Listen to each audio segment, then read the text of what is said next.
जिन स्त्रियों को अध्यात्म का ज्ञान नहीं है वह अपने पति पर ही रगड़ा चलाती है। पति किसी तरह से जिंदा है, मरा नहीं, बाकी पति को बिल्कुल टमाटर की चटनी बना दिया, ऐसा पीस पीस के। जो पति लोग अज्ञानी हैं वह अपनी पत्नी को तंग कर दे। जब आई थी लाड़ी ऐसा चाल थी, खुश थी, मगन थी, लेकिन ससुराल में जाकर देखा माहौल ऐसा है, लाड़ी का मन दुख में डूब गया। याद रखना, किसी की बेटी को लाड़ी बनाकर लाना तो लड़ाई करने के लिए लाड़ी नहीं आई है। सासू को बहुत गम खाना चाहिए, ससुर को बहुत गम खाना चाहिए, और पति को थोड़ा कम खाना चाहिए, और लाड़ी को बड़े प्रेम से रखना चाहिए। जिस घर में लाड़ी नहीं उस घर का कोई भविष्य नहीं, और जिस आश्रम में शिष्य नहीं उस आश्रम का कोई भविष्य नहीं। याद रखना, शिष्य केवल शिष्य नहीं है, शिष्य आश्रम का भविष्य होता है, भविष्य होता है।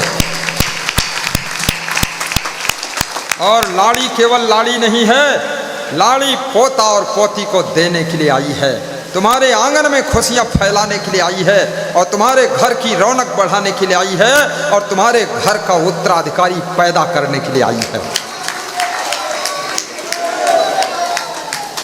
इसलिए निवेदन है, और लाड़ी को भी याद रखना चाहिए, सासू के बार बार पांव छो। अगर सासू न होती तो तेरा पति पैदा कहाँ से होता। ज़्यादा अंग्रेजी मत बोल, डबल MA मत कर, डबल BA कर ले, पर शांत रहे। सासू है तब उसने बेटे को जन्म दिया, पालन किया, पोषण किया। ससुर है धन कमा कर तुम्हारे पति को पढ़ाया लिखाया बड़ा किया है, और फिर जब कंप्लीट हो गया बेटा तो वो लाड़ी की सेवा में जिंदगी भर के लिए सौंप दिया है। ऐसे बलिदानी, ऐसे त्यागी सास ससुर के बार बार पांव छूना चाहिए, नमन बंदन करना चाहिए, और नाराज नहीं होना चाहिए। चाय बनाओ तो पहली चाय उनके सामने रख देना चाहिए।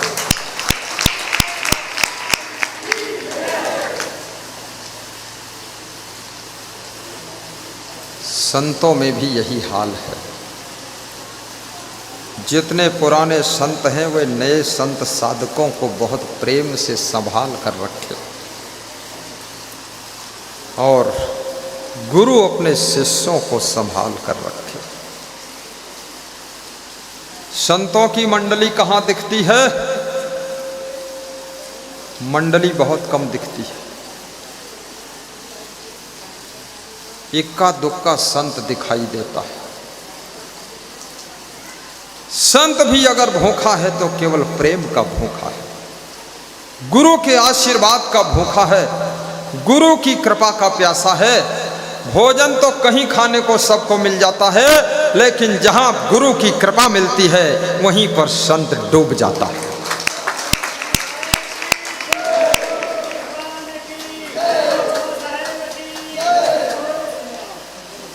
इसलिए गुरु को बड़ा कृपालु होना चाहिए, दयालु भी होना चाहिए, क्षमालु भी होना चाहिए, और गुरु के आश्रम में टमाटर और आलू भी होना चाहिए। थोड़ा शिष्यों के खाने पीने का प्रबंध भी होना चाहिए। मैं खुद खाऊं न खाऊं, लेकिन इन ब्रह्मचारी शिष्यों के लिए और ये गृहस्थ भक्तों के लिए इंतजाम का आदेश लंबा चौड़ा दे देता हूँ। मैं कचौरी इसलिए नहीं खाता हूँ कि दिमाग कचरा हो जाएगा, मेरे को बुद्धि का काम है। हलवा इसलिए नहीं खाता हूँ, खोपड़ी हलाहल हो जाएगी। और पूड़ी ये सब इसलिए नहीं खाता हूँ कि दिमाग में गैस भर जाएगी। लेकिन क्या खाता हूँ? जो खाता हूँ सो खाता हूँ, बताऊंगा नहीं वो खाता हूँ।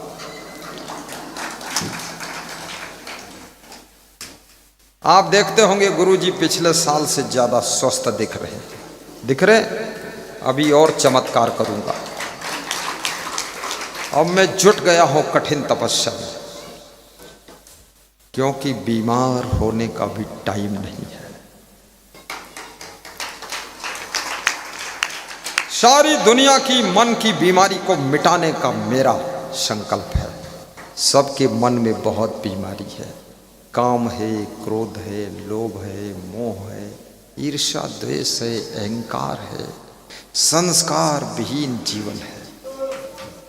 मन को ठीक करने की जिम्मेदारी गुरु की है। आपके घर को भी ठीक करने की जिम्मेदारी मेरी है। और निवेदन करूंगा, तुम्हें और कुछ ज़्यादा नहीं करना है, केवल प्रेम को बढ़ाना है। और प्रेम में थोड़ा सा क्षमा करना भी सीखो और गम खाना भी सीखो।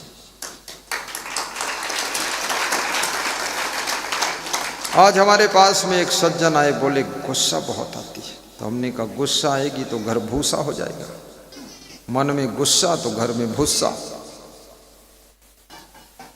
बोले गरीबी आ गई, जहां क्रोध ज्यादा रहता है वहां पर गरीबी आराम से रहती है, और जहां प्रेम का समुद्र उमड़ता है वहां पर अमीरी की लहरें उठना शुरू हो जाती है। कभी भूल से आपके पति से कोई शब्द निकल जाए, गांठ बांध कर मत बैठना। पत्नी से कोई बात निकल जाए, बोरी बांध के मत बैठ जाना। बिल्कुल याद रखना है कि इस तारीख को कहा था, इसको देखो ठीक करना है। अरे ये सब बातें भूल चूक से निकल जाती है। बिना क्षमा मांगे आपस में एक दूसरे को क्षमा कीजिए और वार्तालाप संवाद जारी रखिए। फिर देखिए जो जो मनोकामना है आपकी रातों रात पूरा होना शुरू हो जाएगा।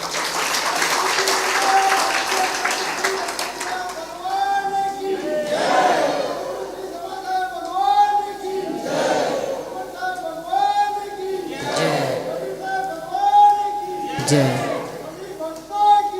जय जय। एक निवेदन ये भी करूंगा, आपको जो पति मिला है, आपको जो पत्नी मिली है, ये कई जन्मों के पुण्य से ही मिले हैं। कितने लोग बिना पत्नी के घूम रहे हैं, सब जगह दुआएं मांग लिया है, आखिरी में मेरी चौखट पर आए हैं कि तुम कुछ कर दो। मैंने कहा मैं तो ऐसा कर दूंगा तो भी ब्रह्मचारी हो जाएगा।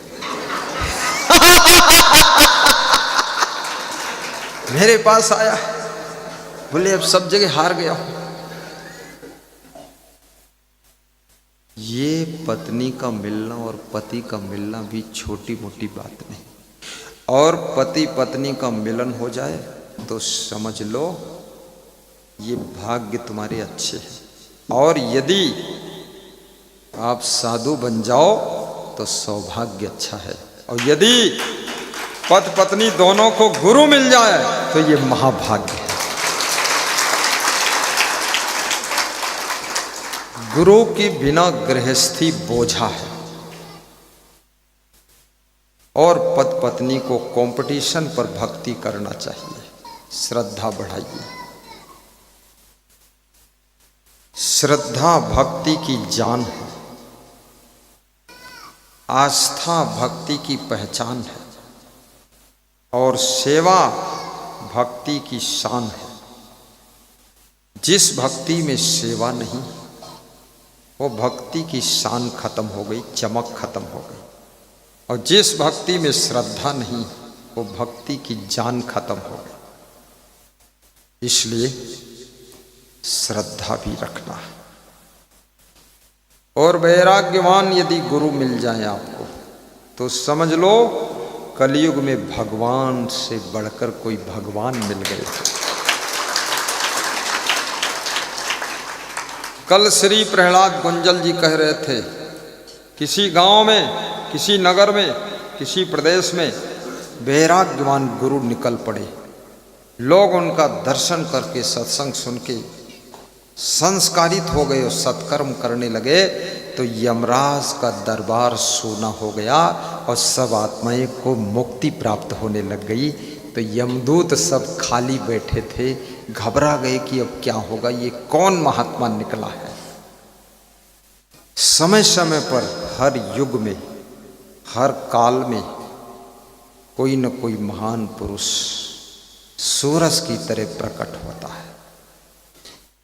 जन जन के दिलों के अज्ञान रूपी अंधकार को दूर करने का काम करता है।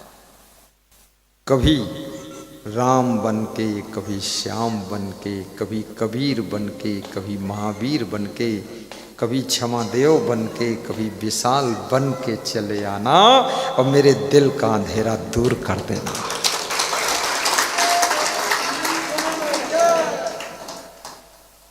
ये माता बहन कोई साधारण नहीं है, इनकी बड़ी महिमा है। ये संसार की रचना करने वाली देवियां हैं। ये पुरुष बंधु कोई साधारण नहीं, इनके भीतर पुरुषोत्तम, हर नर में नरोत्तम और सबके भीतर सर्वोत्तम, उत्तम, अति उत्तम आत्म तत्व छिपा हुआ है। उस तत्व को भी थोड़ा पहचानना है। तुम केवल शरीर नहीं हो। शरीर तो केवल ऊपर का कवर है। तुम इस शरीर के भीतर छुपी हुई वह तत्व हो जो शरीर को जीवित रखते हो। तुम्हारे बिना शरीर तो जी नहीं सकता, मर जाएगा, मुर्दा हो जाएगा। 10 द्वारे का पिंजरा तामे पंछी पौन, रहीबे को अचरज बड़ा जात अचंभव कौन। तिलक सेवा प्रारंभ हो गई है। आज 30 तारीख को तिलक लगाया जा रहा है। तिलक लगवाइए, थोड़ा सिर भी पीछे पकड़ लेना, नहीं आपका सिर हिल जाएगा। तिलक मस्तक के बजाय आंख में लग जाएगा। और तिलक की थाल में दक्षिणा भी डालते जाइए। दान मैं जब आरती की थाल का दर्शन करता हूँ तो जो भक्त ट्रेंड भक्त है, हमारे पास कभी सोलाराम प्रजापति चेन्नई वाले 200 रुपये का नोट लाते हैं, डालो इसमें। कभी मोहनलाल सोलंकी लाते, इसमें डालो। कभी दीपक राय देते हैं, कभी राम प्रसाद। जो भक्त जानता है कि गुरु को भी आरती की थाल में कुछ पैसा अर्पित करना चाहिए, गुरु जब आरती की थाल में पैसा अर्पित करता है तो हर भक्त के घर घर में पैसा ही पैसा बढ़ जाता है।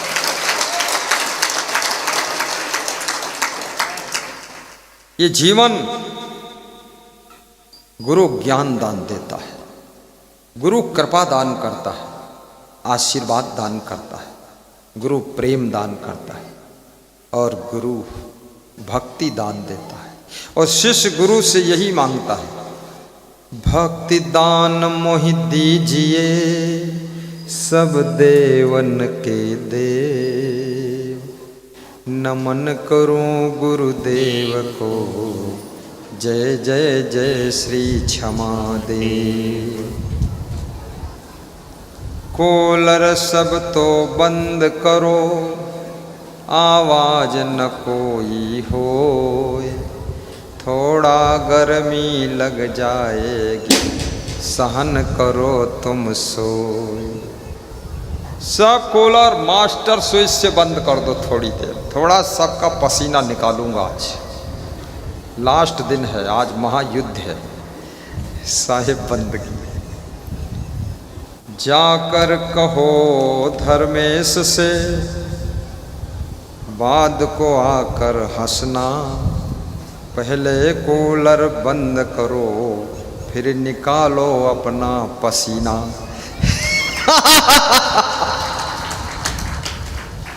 साहिब बंदगी।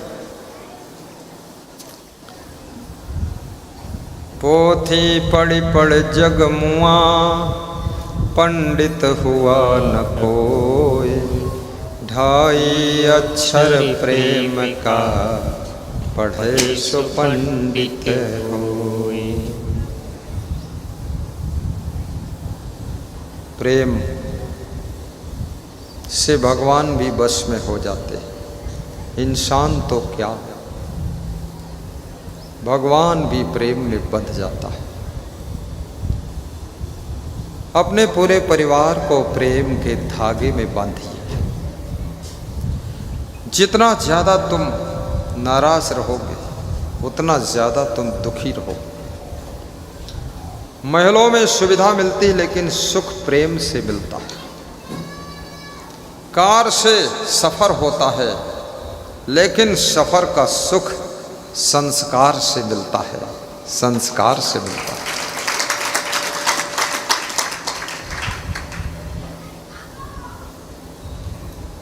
भाई भाई भी प्रेम से रहने की आवश्यकता है। भाई के साथ भाई जब बेईमानी करता है तो समझ लो कलयुग आ गया है। भाई जब भाई के लिए कुछ त्याग करता है तो तुरंत समझो सतयुग आ गया है। और जिनके भीतर दूसरों के लिए कुछ त्याग है वो मानव नहीं है, वो महामानव है, देव मानव है। दूसरों के सुख के लिए जो अपने सुख को बलिदान करने के लिए तत्पर है, याद रखना वह व्यक्ति साधारण नहीं है, वो भगवान की श्रेणी में आता है, भगवान की श्रेणी में आता है। और जो सुख बांटता है उसका सुख कभी कम नहीं होता है, और जो दुख दूसरों को देता है उसका दुख कभी कम नहीं होता है।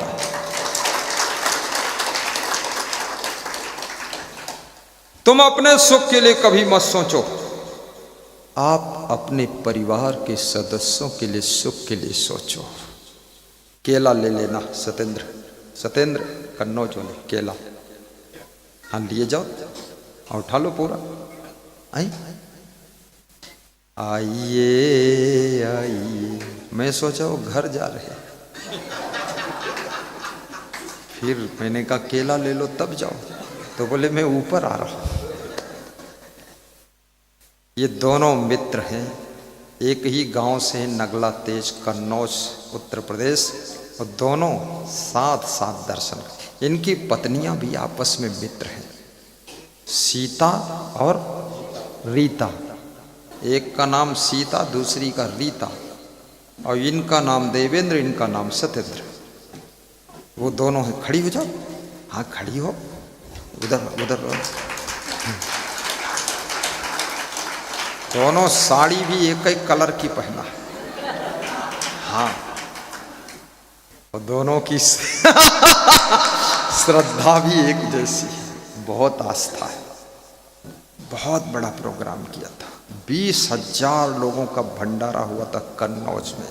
उत्तर प्रदेश वह प्रदेश अब नहीं रह गया जो पहले था, अब तो उत्तर प्रदेश में भी सत्संग सुनने के लिए मेला उमड़ता है। और मजे की बात यह है, तुम्हारे गुरु से हर जाति, हर पांति, हर मजहब के लोग जुड़े हुए हैं। एक नहीं है, सब मिक्स कर दिया मैंने, मिक्सी में सब जातियों को डाल के पीस दिया। और सब हिंदू, मुस्लिम, सिख, ईसाई भी सब शामिल हैं गुरु के साथ में। सत्संग तो समुद्र होता है जिसमें जाति पाति, मत, मजहब, गरीबी अमीरी का भाव त्याग करके श्रद्धा भाव में डुबकी लगाना चाहिए, वही सत्संग है।